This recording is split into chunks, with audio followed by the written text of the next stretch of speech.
Hello and welcome everyone, you are watching E24। मैं आपके साथ Siddhant. Go for the bigger picture, ये line आपने अक्सर मोटिवेशनल स्पीचेस वगैरह में तो बिल्कुल सुनी होगी, लेकिन उस सक्सेस के पीछे की कहानी आपको कोई नहीं बताता। ऐसी एक सीरीज आ रही Z5 पे, पिक्चर्स का नया सीजन 2, जिसमें हम देखेंगे बड़े बिजनेस मॉड्यूल्स, बड़ी पिक्चर्स और बड़े सपने। And with me I have the leading star cast of this series, और हम इनसे जानेंगे कि कितनी लंबी होने वाली है इनकी इस बार की सपने की उड़ान। बहुत बहुत स्वागत आपका E24 पे। ओके, सो ये पहला क्वेश्चन मेरा क्वेश्चन नहीं है, ये पूरे जो लाखों फैंस हैं पिक्चर्स के, उनके तरफ से है। Why so long? I wish मैं आंसर करूं। Okay, please you. I think mathematics सबसे अच्छा अर्नब समझाएंगे। हाँ, तो आई थिंक देखिए नॉर्मली क्या होता है कि the writing itself takes a lot of time Siddhant, and what happens is एक घंटे का एपिसोड है, finale is 75-80 minutes, so it's equal to 3 films. एक फिल्म की स्क्रिप्ट को 3 साल लगते हैं, 1 साल लगते हैं। 3 फिल्म की स्क्रिप्ट 3 साल, 2 साल पैंडेमिक, 5 साल, ठीक है, तो 5 साल तो चाहिए ही थे, ठीक है। ट्रेलर बहुत ही कमाल का, और मैं जब आई वाज रिसर्चिंग तब मैं देख रहा था कि बहुत सारे कमेंट्स में भर भर के प्यार सब कुछ मिला है, और सबसे प्लस पॉइंट ये था ना कि ऑडियंस आज भी उस स्टोरी से, कैरेक्टर से कनेक्ट कर रही है। So how you guys feel जब आप देखते हो कि हाँ, ऑडियंस आज भी, हम याद हैं उन्हें इतने सालों बाद भी? मतलब हम लोग बहुत लकी फील करते हैं, और साथ में प्रेशर भी बहुत ज़्यादा होता है कि उनको निराश नहीं कर सकते हम लोग। और थोड़ा सा टाइम इसमें भी लगा कि हम लोग एक अच्छी चीज़ बनाने की कोशिश में थे, तो इसलिए इतना टाइम लग गया इस अच्छी चीज़ को बनाने में, सही राइटर्स को ढूंढने में।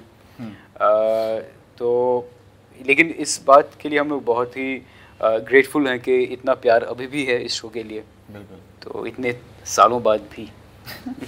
अच्छा नवीन, मेरा आपसे क्वेश्चन है, जितना मैंने आपको ऑब्जर्व किया है, हाँ, मैंने आपको देखा कि आप बहुत ही चूजी हैं अपने कैरेक्टर्स को लेकर। लाइक अभी एस्पिरेंट्स की बात करूँ तो एक IAS का कैरेक्टर जिसमें आपने लाइक मोटिवेट किया सबको, जो आज यूथ है उसको मोटिवेट किया।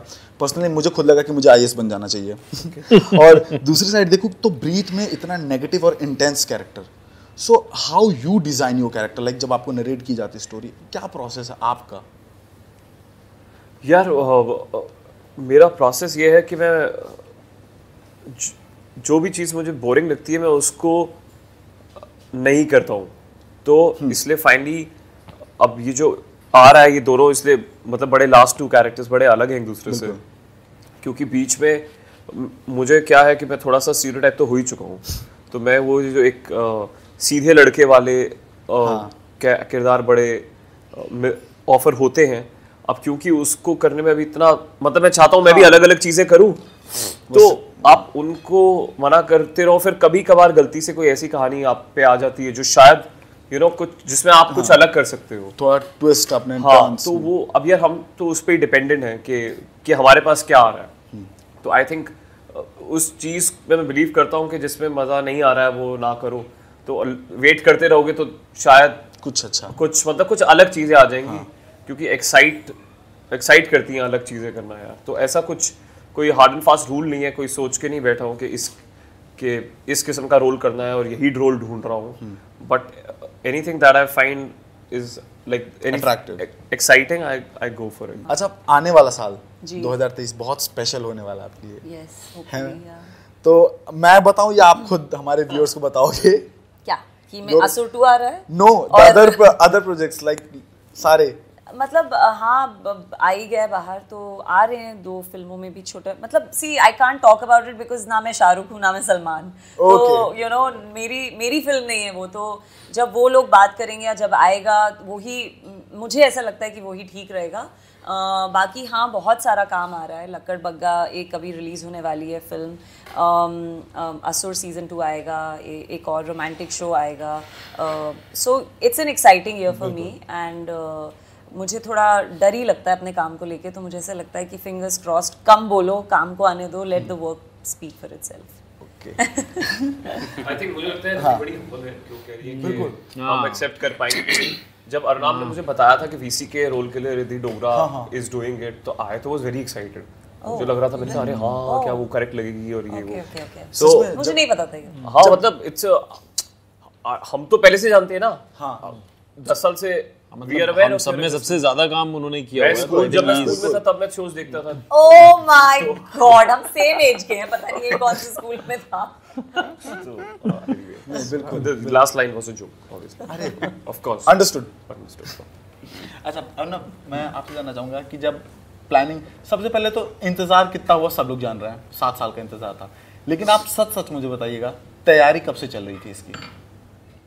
आई थिंक देखो ये तैयारी वाइज ये मुझे आइडिया था कि हाँ इसके सब्सिक्वेंट सीजन्स बन सकते हैं, इवन जब सीजन 1 हम बना रहे थे तो। लेकिन उस समय जैसा कि मैंने कहा यार, कहानियों की तैयारी आप कितनी भी कर लो, बहुत कैपिटल ह्यूमन इंटेंसिव काम है ये। बहुत सारे लोग, बहुत सारा पैसा, बहुत सारा रिसोर्सेज, बहुत सारा टाइम चाहिए होता है। आप दुनिया की बेस्ट स्क्रिप्ट भी लिख लो, बट क्या करोगे, लिख के बैठो, मतलब फिर तो चाहिए, पैसा चाहिए ना, फिर लोग 150 लोग आएंगे, क्यों आएंगे वो। बिल्कुल। तो आई थिंक उन सब चीज़ों को फिट करने में काफ़ी मशक्क़त लगती है। तो सोचना तो आई थिंक कह सकते हो कि हाँ हमें तो था कि विशफुल थिंकिंग थी। जब वो हिट हो गया तो और भी अच्छी बात लगी कि चलो यार, मतलब चलो यानी लोगों को अच्छा लगा है। उसके बाद वही था कि अब ढंग से बनाना है, तो उसके लिए to get the right partner was very important. And I think एक चीज़ जिसको लेकर के आई थिंक वैभव मुझसे भी ज़्यादा कॉन्शियस था कि यार if you are doing it then we should not say कि अरे यार हम काश हम ये भी कर देते, काश हम ये भी कर देते। जब आप, जो मैं हमेशा बोलता हूँ कि इनपुट्स में कमी रह जाती है ना तो बड़ा खलता है, बिल्कुल। आउटपुट तो आप कंट्रोल कर नहीं सकते। So that is where I think I will say that मतलब you know then we got ZEE5 the fantastic team and the product and the partners on this, and they said Nimisha who leads content and Puneet sir, Ambesh, they all met, they loved the show. They said कि you know why are you not, what are you doing it with it, and then जब हमने मिलना चालू किया तो उनके साथ मिल के एक बहुत कंफर्ट आया। And I think it is all thanks to the entire team of ZEE5 who really championed us, who pushed us also कि यार करो, अच्छे से करो, जिस ऑनेस्टी के साथ सीजन 1 किया है वैसे करो। मेरे हिसाब से एक बहुत ही एंटरटेनिंग और एंगेजिंग स्टोरी बनाने की कोशिश की है हमने, और आप लोग इतना टाइम से सीजन 2 का वेट कर ही रहे थे, तो अब आ रहा है फाइनली, तो आई देखी डालो, तो आपको देखना है तो फिर तो आपको देखना ही चाहिए। So then go for it on ZEE5। Okay, all the very best for your series, and it was very nice talking to you. Thank you so much for being on E24. Thank you so much. Thank you.